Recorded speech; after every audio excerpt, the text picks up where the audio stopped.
सोचिए, एक crypto currency, एक पूरा का पूरा फाइनेंशियल सिस्टम जिसे कोई इंसान नहीं बल्कि पूरी तरह से एक आर्टिफिशियल इंटेलिजेंस चला रहा हो। इसका नाम है AIPF। तो चलिए आज इसकी तह तक जाते हैं, देखते हैं कि इस दावे में आखिर कितना दम है। हमारा मकसद बस ये समझना है कि ये क्या सच में डीफाई का भविष्य हो सकता है या फिर ये सिर्फ एक और बड़ा वादा है। और जो सोर्स में इसका सबसे बड़ा, सबसे आकर्षक दावा है वो यही है कि इसमें इंसानी दखलंदाजी जीरो है। जीरो मतलब कैसे? सोर्स के मुताबिक इसे बनाने वालों ने इसे बनाकर छोड़ दिया, अपना मालिकाना हक भी वो भी छोड़ दिया और स्मार्ट कॉन्ट्रैक्ट को एक ऐसे 00 एड्रेस पर भेज दिया जिसे कोई कंट्रोल ही नहीं कर सकता। अच्छा, तो मतलब कोई सीईओ नहीं, कोई टीम नहीं जो रातों रात नियम बदल दे। बिल्कुल, कोई लालच या डर में आकर फैसले नहीं ले सकता। एक बार जो नियम बना दिए वो बन गए, सब कुछ AI के हवाले। लिक्विडिटी से लेके सप्लाई तक सब कुछ ऑटोमेटेड। और मजे की बात यह है कि ये कोई एक अकेला AI नहीं है। तो फिर प्रेजेंटेशन के हिसाब से ये असल में 5 अलग अलग AI का एक ग्रुप है, एक टीम है जो मिलकर काम करती है। 5 AI मतलब एक तरह की AI कमेटी या डिजिटल कैबिनेट? हाँ, बिल्कुल सही शब्द है, एक डिजिटल कैबिनेट। और हर AI को एक खास जिम्मेदारी दी गई है। दिलचस्प है।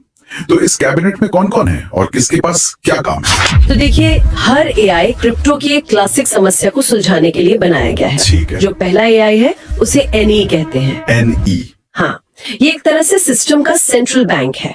कब नए कॉइन बनाने हैं और कब मार्केट से कॉइन वापस खरीदकर उन्हें जला देना है, मतलब सप्लाई को कंट्रोल करना, ये सब उसी का काम है। ठीक है, तो एक हो गया सप्लाई कंट्रोलर, ताकि बहुत ज्यादा कॉइन मार्केट में आके कीमत न गिरा दें। बिल्कुल। फिर दूसरा AI है ALS। ALS? ये एक 24/7 काम करने वाला ट्रेडर है। इसका एक ही काम है बाजार में पैनिक को रोकना। पैनिक को रोकना? वो कैसे? जैसे ही लोग बेचना शुरू करते हैं ये खरीदना शुरू कर देता है, और जब लोग ज्यादा खरीदने लगते हैं तो ये सप्लाई मैनेज करता है। सोर्स का दावा है कि इसकी वजह से कीमत में अचानक बड़े उतार चढ़ाव नहीं आते। एक मिनट, अगर AI बाजार को इतना संतुलित कर रहा है तो क्या इसका ये मतलब नहीं कि वो बहुत ज्यादा मुनाफा कमाने से भी रोकेगा? क्या ये स्थिरता के लिए हाई रिटर्न की संभावना को खत्म कर देता है? ये बहुत अच्छा सवाल है, और थ्योरी के हिसाब से हाँ, ये बेतहाशा उछाल को भी रोकेगा और भारी गिरावट को भी। इसका लक्ष्य है एक स्थिर विकास, रातों रात 100 गुना वाला रिटर्न नहीं।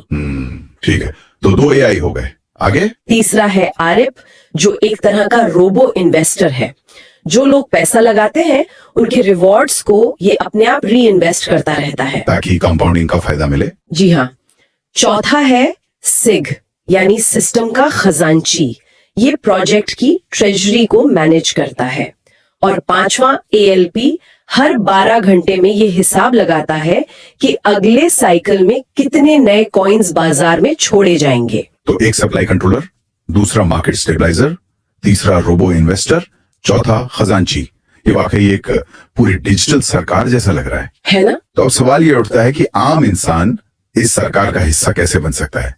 इसमें निवेश कैसे होता है? इसका तरीका है स्टेकिंग।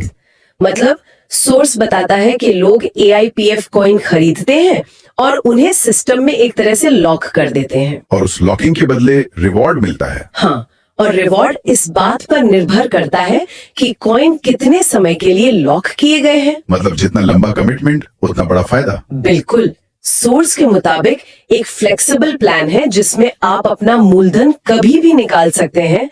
उस पर रोजाना 0.6% का रिटर्न है। 0.6% रोजाना? हाँ, लेकिन अगर कोई 360 दिनों के लिए, मतलब करीब 1 साल के लिए अपने कॉइन्स लॉक करता है तो उसे रोजाना 1% का रिवॉर्ड मिलता है। 1% रोजाना? और वो भी कंपाउंड होता होगा? हाँ, हर 12 घंटे में ऑटोमेटिकली कंपाउंड होता है। ये आंकड़े सुनने में बहुत बड़े लगते हैं। प्रेजेंटेशन में इसका कोई उदाहरण दिया है क्या? दिया है, और वो उदाहरण बहुत प्रभावशाली है। सोर्स कहता है कि अगर कोई 100 कॉइन 1 साल के लिए 1% रोजाना पर स्टेक करता है तो कंपाउंडिंग की वजह से साल के अंत में उसके पास 100 कॉइन नहीं, कितने? 3627 कॉइन होंगे। क्या बात है! मतलब सिर्फ कॉइन्स की संख्या में 36 गुना की बढ़ोतरी। इसमें कॉइन की कीमत में होने वाली बढ़ोतरी तो शामिल ही नहीं है। बिल्कुल। 36 गुना। यहाँ एक नेटवर्किंग पहलू है। मुझे लगता है हमें इस पूरे सिस्टम के डिजाइन को एकदम शुरू से समझना होगा। बिल्कुल, और इन चार्ट्स में कुछ और भी दिलचस्प चीजें हैं, जैसे ये रैंक के नाम है, नोवा, वाइब, क्वांटम। हाँ। फिर हर रैंक के लिए कुछ शर्तें हैं। आपकी अपनी होल्डिंग्स जो यूएसडीटी में है, मतलब एक तरह की डिजिटल करेंसी। ठीक है। फिर है टीम टर्नओवर, वैलिड रेफरल्स, और एक बहुत ही अनोखा शब्द ROI ऑन ROI। हाँ, इसी पर मैं आने वाली थी। ROI ऑन ROI, मतलब मैंने रिटर्न ऑन इन्वेस्टमेंट तो सुना है, पर ये रिटर्न ऑन इन्वेस्टमेंट पर रिटर्न, ये क्या चीज है? मतलब लगभग 8-9 हजार रुपए लगाने होंगे। ओके। आपकी टीम का टर्नओवर 5,000 USDT का होना चाहिए, और आपको कम से कम 2 लोगों को सिस्टम में लाना होगा जिन्हें ये वैलिड रेफरल्स कह रहे हैं। ठीक है, ये तो किसी भी सेल्स या एफिलिएट प्रोग्राम जैसा लग रहा है। आपने कुछ पैसे लगाए, 2 लोगों को जोड़ा और एक छोटा सा टारगेट पूरा किया। लेकिन इसके बदले में जो 10% ROI ऑन ROI मिल रहा है, उसका मतलब क्या है? क्या ये मेरे $100 पर 10% है? नहीं, यहीं पर सारा खेल है। अगर ये सिर्फ ROI होता तो इसका मतलब आपके 100 USDT पर रिटर्न होता। अच्छा। लेकिन ROI ऑन ROI का मतलब है कि आपकी टीम जो रिटर्न कमा रही है उस पर आपको रिटर्न मिल रहा है। ओह। इसे ऐसे समझिए कि आप एक टीम की मैनेजर हैं। आपको अपनी सैलरी तो मिलती ही है, पर आपके खिलाड़ी जब मैच जीतकर बोनस कमाते हैं तो उस बोनस का एक हिस्सा आपको भी मिलता है। क्योंकि मैंने उन्हें ट्रेन किया है। बिल्कुल, क्योंकि आपने उन्हें ट्रेन किया है। अच्छा, तो मतलब मेरी कमाई सिर्फ मेरे पैसों पर नहीं, बल्कि मेरी टीम की कमाई पर भी निर्भर करती है। ये तो शुरू से ही आपको एक रिक्रूटर या मैनेजर की भूमिका में डाल देता है। एग्जैक्टली। और ये तो बस शुरुआत है। अगली ही रैंक वाइब पर छलांग देखिए। होल्डिंग सीधी 5 गुना बढ़कर 500 USDT, टीम टर्नओवर 4 गुना बढ़कर 20,000, और ROI ऑन ROI सीधा 2 गुना होकर 20% हो जाता है। और ये सिलसिला रुकता नहीं है। कोर, फ्लक्स, पल्स, सिंक से होते हुए जब हम इस पहले चार्ट के आखिरी रैंक न्यूरा तक पहुंचते हैं तो आंकड़े देख के होश उड़ जाते हैं। न्यूरा के लिए 10,000 USDT की होल्डिंग्स चाहिए, मतलब शुरुआती नोवा से 100 गुना ज्यादा। 100 गुना। और टीम टर्नओवर देखिए 25 लाख USDT का। 25 लाख। और ROI ऑन ROI भी 70% तक पहुंच जाता है। ये तो एक छोटी मोटी कंपनी चलाने जैसा हो गया। बिल्कुल, यहाँ तक पहुंचते पहुंचते आप एक निवेशक या छोटे मोटे रिक्रूटर नहीं रह जाते, आप एक पूरा सेल्स नेटवर्क चला रहे हैं। हाँ। और ये जो रफ्तार है बढ़ने की, ये अचानक रॉकेट की तरह तेज हो जाती है। लगता है ये जानबूझकर किया गया है। मतलब शुरुआती लेवल्स पर पहुंचना शायद उतना मुश्किल ना हो, लेकिन जैसे जैसे कोई ऊपर बढ़ता है, जरूरी संसाधन और टीम का साइज वो बहुत तेजी से बढ़ने लगता है। एक तरह का फिल्टरिंग मैकेनिज्म है ये। हाँ, बिल्कुल। जो सिर्फ सबसे ज्यादा समर्पित और प्रभावशाली लोगों को ही आगे बढ़ने देता है। ठीक है, तो न्यूरा तक पहुंचने के लिए 25 लाख का टर्नओवर चाहिए। ये अपने आप में एक बहुत बड़ा आंकड़ा है, लेकिन कहानी यही खत्म नहीं होती है ना, बल्कि यहाँ से तो असली खेल शुरू होता है और चीजें बहुत अजीब हो जाती हैं। हाँ, यहीं से सिस्टम अपना असली रंग दिखाता है। न्यूरा के बाद अगला रैंक है क्वांटम। यहाँ होल्डिंग्स 12,000 USDT है और टीम टर्नओवर सीधा 60 लाख पहुंच जाता है। मतलब न्यूरा की टर्नओवर से 2 गुने से भी ज्यादा।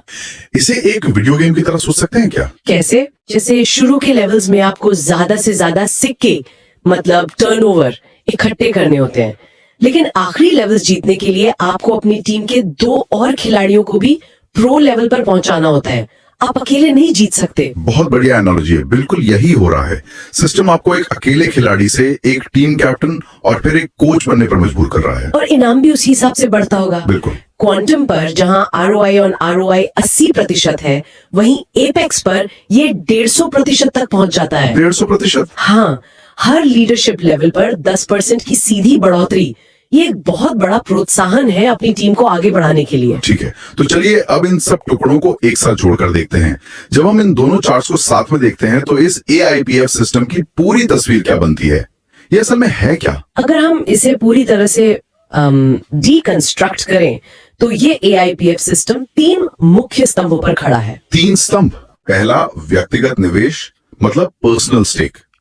आपकी USDT होल्डिंग्स, आपको खुद भी सिस्टम में पैसा लगाकर रखना होगा। ठीक है। आप सिर्फ दूसरों के भरोसे नहीं बैठ सकते। सही। दूसरा, टीम का प्रदर्शन, जिसे हम सेल्स इंजन कह सकते हैं। टीम टर्नओवर और रेफरल से मापा जाता है। ये शुरुआती और मिड लेवल की ग्रोथ का इंजन है। आपको एक सक्रिय और बढ़ती हुई टीम बनानी ही होगी। बिल्कुल। और तीसरा, जो शायद सबसे महत्वपूर्ण और अनोखा है, लीडरशिप डेवलपमेंट, एक लीडरशिप फैक्ट्री। ऊंचे स्तरों पर आपकी तरक्की इस बात पे निर्भर करती है कि आप अपनी टीम के सदस्यों को कितना प्रमोट कर पाते हैं। और इन तीनों स्तंभों को एक साथ चिपका कर रखने वाला गोंद है ROI ऑन ROI। अब ये शब्द ज्यादा समझ में आ रहा है। ये सिर्फ एक कमीशन नहीं है, नहीं, ये इस पूरे इकोसिस्टम का ईंधन है। एकदम सही। ये शब्द ही इस संरचना की आत्मा है। ये सुनिश्चित करता है कि हर स्तर पर हर व्यक्ति की सफलता उसकी टीम की सफलता से जुड़ी हो। आपकी कमाई सिर्फ आपकी नहीं है, ये आपकी पूरी टीम के प्रदर्शन का नतीजा है। ये एक ऐसा इकोसिस्टम बनाने की कोशिश है, ना कि सिर्फ एक रैंकिंग की सीढ़ी जहां आप दूसरों को नीचे धकेलकर ऊपर चढ़ते हैं। यहाँ आपको दूसरों को ऊपर खींचना पड़ता है। खींचना ही पड़ता है। मतलब रणनीति हर लेवल पर पूरी तरह से बदल जाती है। अब मैं अपनी कमाई निकालना चाहता हूँ, क्या होता है? हाँ, तो जैसे ही आप विड्रॉ बटन दबाते हैं, खेल शुरू होता है। सिस्टम आपसे पूछता है कि आप कितनी जल्दी पैसा चाहते हैं। मतलब अगर आपको तुरंत निकासी चाहिए तो आपको 20% की भारी भरकम फीस देनी होगी। 20%? जी हाँ, लेकिन अगर आप 60 दिन इंतजार करने के लिए तैयार हैं, तो ये फीस 0 हो जाती है और बीच में अलग अलग दिनों के लिए अलग अलग फीस है। तो धीरे धीरे पैसे रिलीज करने का लॉजिक तो समझ आता है, ताकि मार्केट में अचानक सप्लाई ना बढ़े। लेकिन 60 दिन तक इंतजार कौन करेगा? ये एक तरह से सिस्टम को स्थिर रखने का तरीका है। लेकिन सबसे जरूरी बात यह है कि आप कोई भी विकल्प चुने, पैसा आपको एक साथ कभी नहीं मिलता। अच्छा, वो रोजाना छोटी छोटी किश्तों में रिलीज होता है। अगर आपने 10 दिन का विकल्प चुना, तो आपकी कुल रकम 10 दिनों में बराबर हिस्सों में आपके वॉलेट में आएगी, ताकि बाजार में कभी भी एक साथ बड़ी बिकवाली का दबाव न बने। बिल्कुल। ठीक है, यहाँ तक तो सब ठीक था, लेकिन अब वो हिस्सा आता है, ये टर्बो स्वैप। हाँ, तो चलिए देखते हैं हम इसे कुछ मिनटों में समझ पाते हैं या नहीं। कोशिश करते हैं। ये वाकई थोड़ा घुमावदार है। तो मान लीजिए आपकी निकाली हुई राशि किश्तों में आपकी एक खास टर्बो वॉलेट में आ गई है। ठीक है। अब आप उसे असल में बेचना चाहते हैं, मतलब AIPF को USDT जैसे स्टेबल कॉइन में बदलना चाहते हैं। ठीक है। यहीं पर टर्बो स्वैप काम आता है।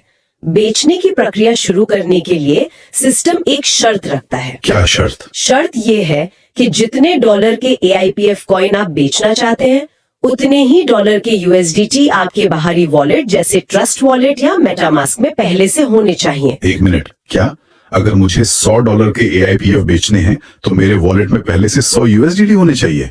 ये तो बड़ा अजीब है। मैं तो USDT पाना चाहता हूँ, देना क्यों पड़ेगा? यही तो सारा खेल है। इसे ऐसे समझिए जैसे ये एक खरीदो एक बेचो का नियम है। एक खरीदो एक बेचो? हाँ, जैसे ही आप $100 के AIPF बेचने की प्रक्रिया शुरू करते हैं, सिस्टम आपके बाहरी वॉलेट से वो 100 USDT लेता है और तुरंत खुले बाजार से $100 के AIPF कॉइन खरीद लेता है। ठीक है। और इन खरीदे हुए कॉइन्स को 12 घंटे के लिए लॉक कर दिया जाता है। हाँ।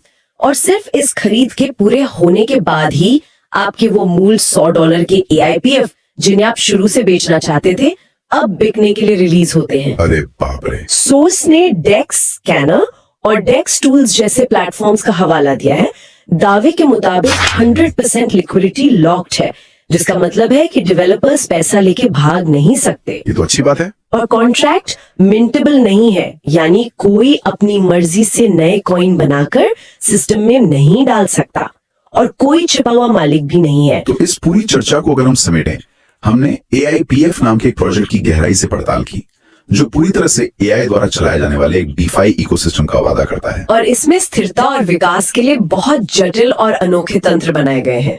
इसका तकनीकी डिजाइन, खासतौर पर इसका विड्रॉल सिस्टम और ये टर्बो स्वैप, सप्लाई और डिमांड को काबू में रखने का एक बहुत ही साहसिक प्रयास है। नतीजा चाहे जो भी हो, ये टोकन इकोनॉमिक्स में एक आकर्षक केस स्टडी तो है ही कि कैसे एक सिस्टम खुद को इंसानी भावनाओं के असर से बचाने की कोशिश कर सकता है। और अगर हम सिर्फ सोर्स मटेरियल के नजरिए से देखें तो ये एक ऐसा मौका है जो जिंदगी बदल सकता है।